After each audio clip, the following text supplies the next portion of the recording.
अध्याय 39। बाबा का संस्कृत ज्ञान। गीता के एक श्लोक की बाबा द्वारा टीका समाधि मंदिर का निर्माण।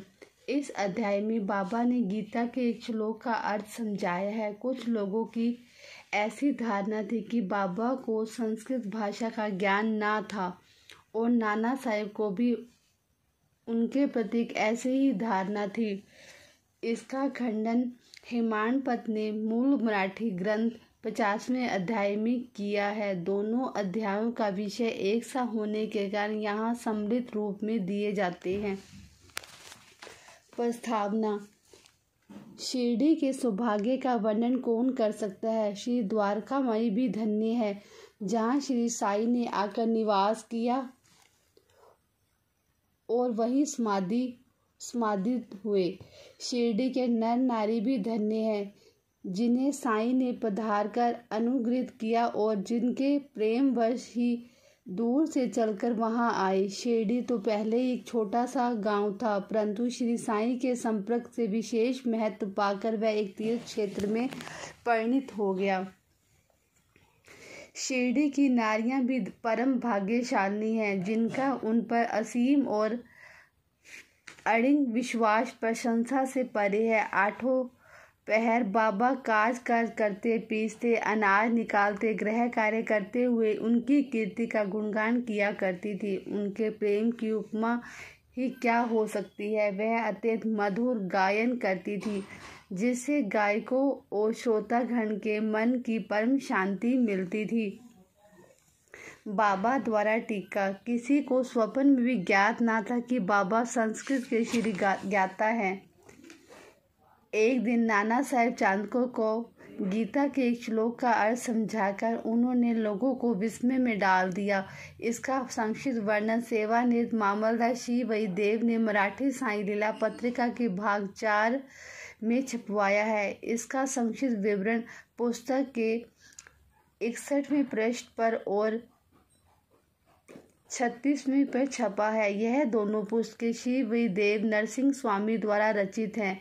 श्री वही देव ने अंग्रेजी की तारीख 27/9/1936 को एक वक्तव्य दिया है जो कि नरसिंह स्वामी द्वारा रचित पुस्तक के भक्तों के अनुभव भाग 3 में छापा गया है। श्री देव को इस विषय की प्रथम सूचना नाना साहेब चांदको से प्राप्त हुई थी। इसलिए उनका कथन नीचे उद्धृत किया जाता है। नाना साहेब चांदको वेदांत के विद्वान विद्यार्थियों में से एक थे। उन्होंने अनेक टीकाओं के साथ गीता का अध्ययन भी किया था और उन्हें अपने इस ज्ञान का अहंकार भी था। उनका मत था कि बाबा संस्कृत भाषा में स्वतः अनभिज्ञ हैं, इसलिए बाबा ने उनके इस भ्रम का निवारण करने का विचार किया। यह उस समय की बात है जब भक्तगण अल्प संख्या में आते थे। बाबा भक्तों से एकांत में देर तक वार्तालाप किया करते थे। नाना साहेब इस समय बाबा की चरण सेवा कर रहे थे और अस्पष्ट शब्दों से कुछ गुनगुना रहे थे। बाबा, नाना तुम धीरे धीरे क्या कह रहे हो। नाना, मैं गीता के एक श्लोक का पाठ कर रहा हूँ। बाबा, कौन सा श्लोक है वह। नाना, यह भगवत गीता का एक श्लोक है। बाबा, जरा उसे उस स्वर में कहो। तब नाना भगवत गीता के 4थे अध्याय का 34वां श्लोक कहने लगे। तदिति परिपातेन परिप्रेषण सेवा उपदेशेति ते ज्ञान नस दर्शन। बाबा, नाना क्या तुम्हें इसका अर्थ विदित है। नाना, जी महाराज। बाबा जी, बाबा यदि विदित है तो मुझे भी सुनाओ। बाबा, इसका अर्थ है तत्व को जानने वाले ज्ञानी पुरुषों को भली प्रकार दंडवत कर सेवा और निष्कपट भाव से किए गए प्रेषण द्वारा उस ज्ञान को जान। वह ज्ञानी जिन्हें ब्रह्मा की प्राप्ति हो चुकी है तुझे ज्ञान का उपदेश देंगे। बाबा, नाना मैं इस प्रकार का संस्कृत भावार्थ नहीं चाहता। मुझे तो प्रत्येक शब्द का उसका भाषांतरित उच्चारण करते हुए व्याकरण सम्मत अर्थ समझाओ। अब नाना एक एक शब्द का अर्थ समझाने लगे। बाबा, नाना क्या केवल साष्टांग नमस्कार करने ही प्राप्त है। नाना, नमस्कार करने के अतिरिक्त मैं प्रणिपात का कोई दूसरा अर्थ नहीं जानता। बाबा, परिप्रेषण का क्या अर्थ है? नाना, प्रश्न पूछना। बाबा, प्रश्न का क्या अर्थ है? नाना, वही प्रश्न पूछना। बाबा, यदि परिप्रश्न और प्रश्न दोनों का अर्थ एक ही है तो फिर व्यास ने परि उपसर्ग का प्रयोग क्यों किया? क्या व्यास की बुद्धि भ्रष्ट हो गई थी? नाना, मुझे तो परिप्रश्न का अन्य अर्थ विदित नहीं है। बाबा, सेवा, यहाँ किस प्रकार की सेवा से आशय है? नाना, वही जो हम लोग सदा आपकी करते रहते हैं। बाबा, क्या यह सेवा पर्याप्त है? नाना, और इससे अधिक सेवा का कोई विशिष्ट अर्थ मुझे ज्ञात नहीं है।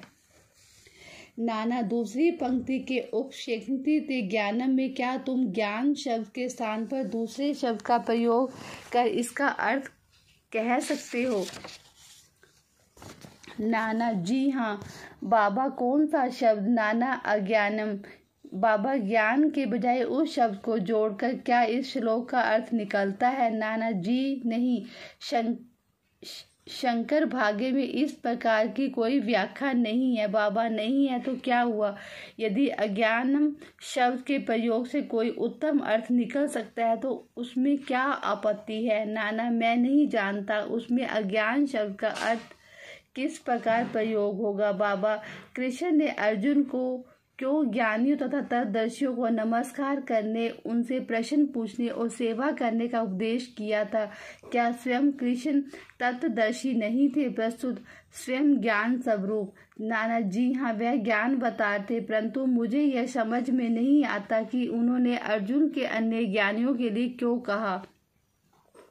बाबा, क्या तुम्हारी समझ में नहीं आया? अब नाना हतप्रभ हो गए, उनका घमंड चूर हो चुका था। तब बाबा स्वयं इस प्रकार अर्थ समझाने लगे। ज्ञानियों को केवल साष्टांग नमस्कार करना पर्याप्त नहीं है, हमें सतगुरु के प्रति अन्य भाव से शरणागत होना चाहिए। केवल प्रश्न पूछना पर्याप्त नहीं, किसी को कुप्रवृत्ति या पाखंड या वाक्य जाल में फंसाने का या कोई त्रुटि निकालने की भावना से प्रेरित होकर प्रश्न नहीं करना चाहिए, वरन प्रश्न उत्सुकता पूर्वक केवल मोक्ष या आध्यात्मिक पद पर उन्नति प्राप्त करने की भावना से ही प्रेरित होकर करना चाहिए। मैं तो सेवा करने या अस्वीकार करने के पूर्ण स्वतंत्र हूँ। जो ऐसी भावना में कार्य करता है वह सेवा नहीं कही जा सकती, उसे अनुभव करना चाहिए। मुझे अपने शरीर पर कोई अधिकार नहीं है, इस शरीर का तो गुरु का ही अधिकार है। केवल उनकी सेवा के निमित्त ही वह विद्यमान है। इस प्रकार आचरण करने से तुम्हें सतगुरु द्वारा ज्ञान की प्राप्ति हो जाएगी, जैसा कि पूर्ण श्लोक में बताया गया है।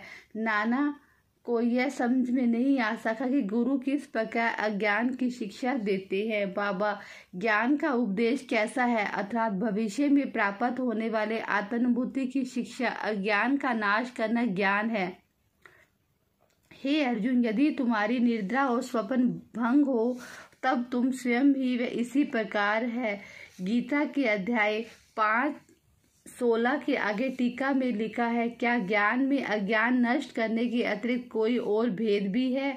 अंधकार नष्ट करने का अर्थ प्रकाश है। जब हम देश नष्ट करने की चर्चा करते हैं तो हम अद्वैत की बात करते हैं। जब हम अंधकार नष्ट करने की बात करते हैं तो उसका अर्थ है कि प्रकाश की बात करते हैं।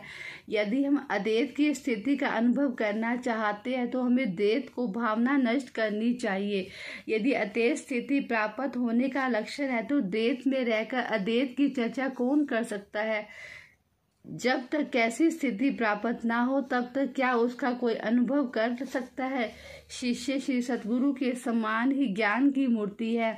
उन दोनों में केवल अवस्था, उच्च अनुभूति, अद्भुत, अलौकिक, सत्य, अद्वितीय, योग्यता और ऐश्वर्य योग में भिन्नता होती है।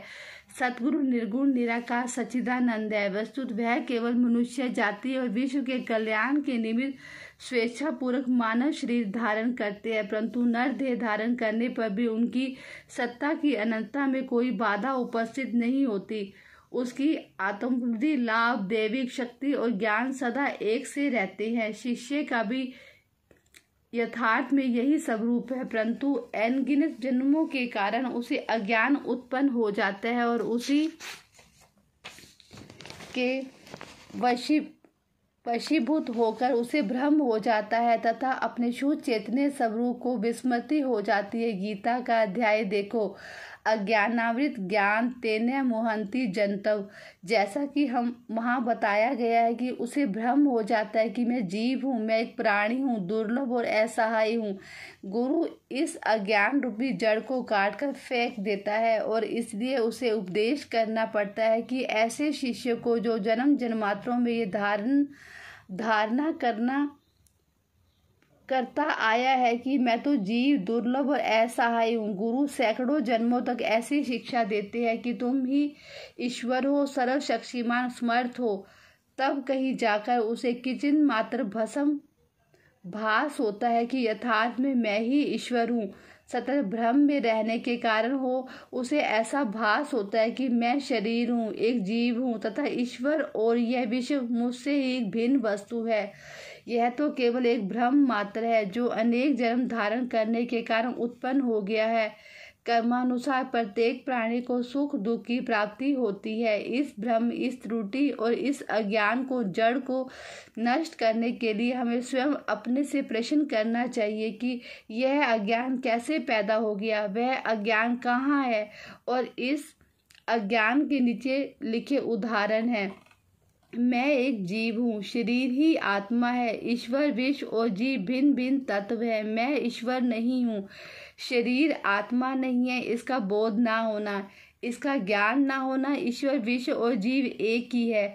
जब तक इन त्रुटियों का उसे दिग्दर्शन नहीं कराया जाता तब तक शिष्य को यह कभी कोई भी अनुभव नहीं हो सकता कि ईश्वर, जीव और शरीर क्या है, उनमें क्या अनुशासित संबंध है तथा वह परस्पर भिन्न है या अभिन्न है अथवा एक ही है। या इस प्रकार की शिक्षा देना भ्रम को दूर करना ही अज्ञानम का ज्ञान प्रदेश कहलाता है। अब प्रश्न यह है कि जीव को स्वयं ज्ञान मूर्ति है, उसे ज्ञान की क्या आवश्यकता है। उपदेश का हेतु केवल त्रुटि को उसकी दृष्टि में लाकर अज्ञान को नष्ट करना है। बाबा ने आगे कहा है, प्रणिपात का अर्थ है शरणागति। शरणागत होना तन मन धन से अर्थात अन्य भाव से।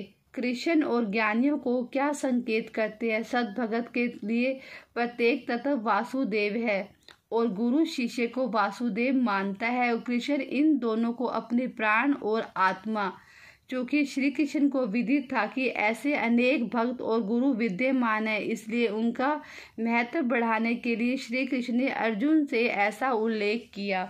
समाधि मंदिर का निर्माण। बाबा जो कुछ करना चाहते थे उसकी चर्चा वह कभी नहीं करते थे, प्रत्युत आसपास ऐसा वातावरण और परिस्थिति का निर्माण कर देते थे कि लोगों को बाद में उनका निश्चित परिणाम देखकर बड़ा अचंभा होता था। समाधि मंदिर इस विषय का उदाहरण है। नागपुर के प्रसिद्ध लक्षाधिपति श्रीमान बापू साहेब बूटी सकुटुंब शिरडी में रहते थे। एक बार उन्हें विचार आया कि शिरडी में स्वयं का एक वाड़ा होना चाहिए। कुछ समय के पश्चात जब वे दीक्षित वाड़े में निद्रा ले रहे थे तो उन्हें एक स्वप्न हुआ। बाबा ने स्वप्न में आकर उनसे कहा कि तुम अपना एक वाड़ा और एक मंदिर बनवाओ। श्यामा भी वहाँ शयन कर रहा था, उसने भी ठीक वैसा ही स्वप्न देखा। बापू साहब जब उठे तो उन्होंने भी श्यामा को रुदन करते देखकर उसके रोने का कारण पूछा। तब श्यामा कहने लगा, अभी अभी मुझे एक स्वप्न आया था कि बाबा मेरे बिल्कुल समीप आए और स्पष्ट शब्दों से कहने लगे, मंदिर के साथ एक वाड़ा बनवाओ, मैं समस्त भक्तों की इच्छाएं पूर्ण करूंगा। बाबा के मधुर और प्रेमपूर्ण शब्द सुनकर मेरा प्रेम उमड़ पड़ा तथा गला रूठ गया और मेरी आंखों में आंसुओं की धारा बहने लगी, इसलिए मैं जोर से रोने लगा। बापू साहेब बूटी को आश्चर्य हुआ, दोनों के स्वप्न एक से ही है। धनाढ्य थे वहीं पर थे, उन्होंने भी वाड़ा निर्माण करने का निश्चय कर लिया। श्यामा के साथ बैठकर एक नक्शा खींचा। काका साहेब दीक्षित ने भी उसे स्वीकृत किया और नक्शा बाबा के समक्ष प्रस्तुत किया गया। उन्होंने भी तुरंत स्वीकृति दे दी। तब निर्माण कार्य प्रारंभ कर दिया गया। श्यामा की देखरेख के नीचे मंजिल, तहखाना और कुआं बनकर तैयार हो गए। बाबा भी लेंडी को आते जाते समय परामर्श दे दिया करते थे। आगे यह कार्य बापू साहब जोग को सौंप दिया गया। जब कार्य इस तरह चल ही रहा था, उसी समय बापू साहब जोग को एक विचार आया कि कुछ खुला स्थान भी अवश्य होना चाहिए, जिसके बीचों बीच मुरलीधर की मूर्ति की स्थापना की जाए। उन्होंने अपना विचार श्यामा को प्रकट किया और बाबा से अनुमति प्राप्त करने को कहा। जब बाबा बाड़े के पास से जा रहे थे, तभी श्यामा ने बाबा से प्रश्न कर दिया। श्यामा का यह प्रश्न सुनकर बाबा ने स्वीकृति देते हुए कहा कि जब मंदिर का कार्य पूर्ण हो जाएगा तब मैं स्वयं वहां निवास करूंगा, और बाड़े की ओर दृष्टिपात करते हुए कहा, जब बाड़ा पूर्ण बन जाएगा तब तक सब लोग उसका उपभोग करेंगे, वहीं रहेंगे, घूमेंगे फिरेंगे और एक दूसरे के हृदय से लगाएंगे और आनंद पूर्वक विचरेंगे। जब श्यामा ने बाबा से पूछा कि क्या वह मूर्ति के मध्य कक्ष की नींव के कार्य आरंभ का शुभ मुहूर्त है, तब उन्होंने स्वीकारात्मक उत्तर दे दिया। तभी श्यामा ने एक नारियल लाकर फोड़ा और कार्य आरंभ कर दिया। ठीक समय पर यह कार्य पूर्ण हो गया और मुरलीधर की एक सुंदर मूर्ति बनवाने का प्रबंध किया गया।